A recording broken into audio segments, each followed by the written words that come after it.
kwa msikilizaji ambaye anaitigia sikio Mtawala Radio hivi sasa, Kabus Cake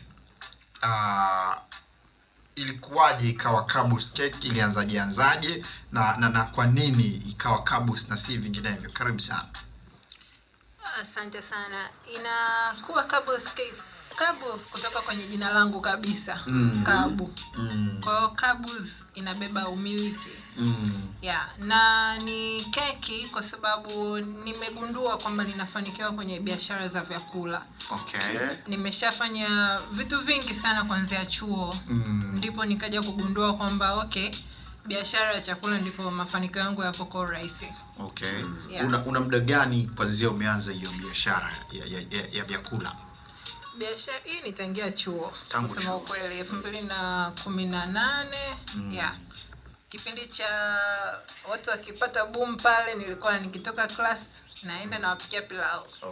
Boom likiisha nacheza na miogo, maandazi. Baadaye ndo mtaji ukakua ikaingia kama catering kabisa.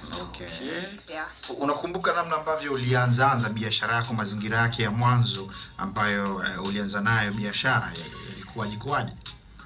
Of course I think nilianza na 10,000 tuseme, kwa sababu unanunua miogo labda ya shilingi 3,000, mafuta lita moja.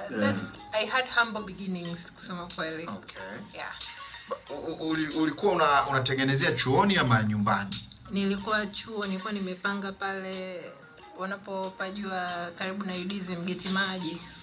Ni walking distance tu na chuo. Kwa hiyo nilikuwa nimepanga ghetto, napikia ghetto. Jioni nafanya delivery basi. Haikuwa inakusumbua kumanage muda wako wa masomo, muda wako wa kwenda kujumua vitu na muda wa kuja kuvitengeneza, kuvigeuza kuwa bidhaa halisi kwa ajili ya kwenda kutumika na wanafunzi wenzako pengine na wanajamii? Hapo nilikuwa naweza kubalance vizuri muda. Nilikuwa namshukuru Mungu, nilikuwa nasoma engineering, petroleum engineering.